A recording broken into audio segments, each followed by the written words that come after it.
What up, YouTube and fellow laggers? Welcome to another video response to Five Nights at Freddy's 2. This is our 7th episode of the series. We have answered previous questions in the past. You can go on our channel and view questions such as, is Five Nights at Freddy's 2 a sequel or a prequel? Who is Shadow Bonnie? Why does Chica have no beak? And other questions we've answered. But let's go ahead and get started with our first question. Fodley23 asks, why does the old animatronic stand in front of you before they kill you first? And Mad Awesomeness asks, why does Bonnie come across the mask when you put it on? In one of the phone calls, Phone Guy mentions that they tried to retrofit the old animatronics with new technology, meaning they have the facial recognition software that the new ones all have. That is why you can hear them scanning you. No new system is without its kinks. They've spent a small fortune on these new animatronics. Facial recognition. Gabriel Groover asks, what happens if you take off the mask right when someone is looking at you? Well, not much of anything really. Once you put it on, you can't take it off until they're finished scanning you. And of course, depending on how quickly you put on the mask, means either life or death for the player. Hunter Dude Rockers and Mass Murderer both ask similar questions. What happens when you run out of flashlight battery? There's actually a previous video with the same question. But while you're here, I'll just go ahead and break it down for you really quick. Everything functions normally except for the flashlight, which is the only thing that keeps Foxy away. Douglas Bunting asks, is Shadow Freddy real? If so, Carlos Sandoval asks, why does Shadow Freddy do? I'm assuming that means, what does Shadow Freddy do? While we're answering these questions, let's answer a similar question also by Creepypasta Fun Adam Kramer. Does Golden Freddy still crash your game like in Fnaf 1? I'm assuming you don't mean a hallucination, right? Because he is technically real.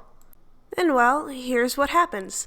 Similar to Foxy, when there are no animatronics in the parts and service room, he may show up. Looking at him for a long period of time will eventually crash your game. Now on to Golden Freddy. He doesn't really do anything differently that the other animatronics do. He doesn't crash your game or anything. Only Shadow Bonnie and Shadow Freddy do.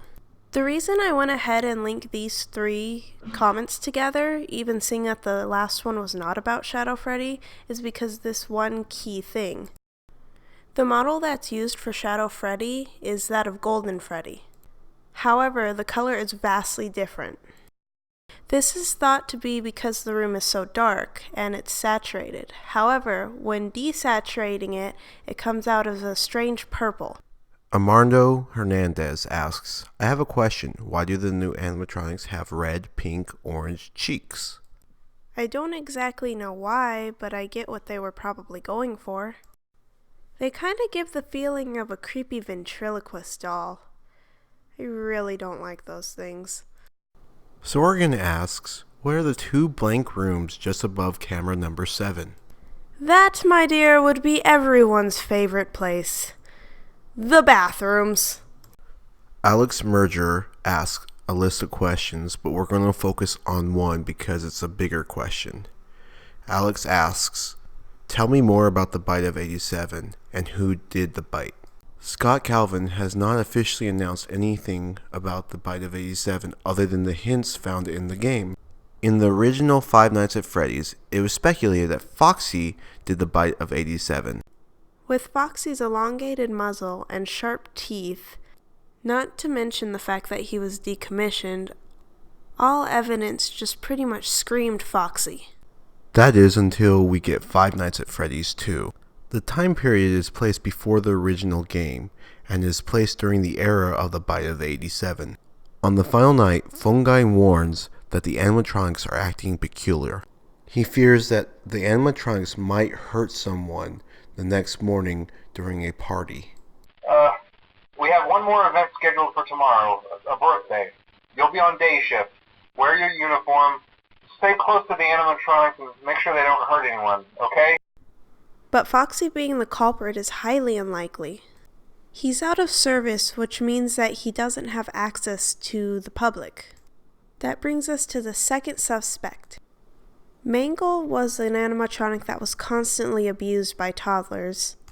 It's also clear to see that Mangle has sharper teeth than Foxy in Five Nights at Freddy's 2.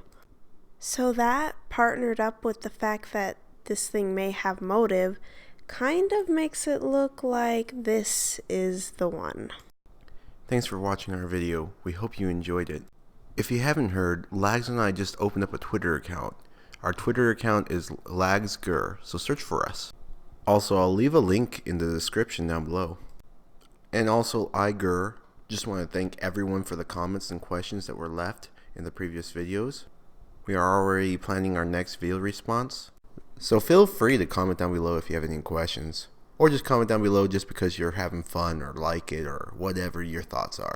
And if you haven't already done so, become a lagger today by subscribing. Now I'm going to recommend two past videos that we have for you. On the left is my brother, John. He's a special guest. He played Five Nights at Freddy's for the very first time, both the first one and the second one. And on the right is our last video response that we did. A couple questions were asked, such as why did Mangle have no hair, and about Golden Freddy. So go ahead and click on those if you'd like to see them, and you guys have a wonderful day.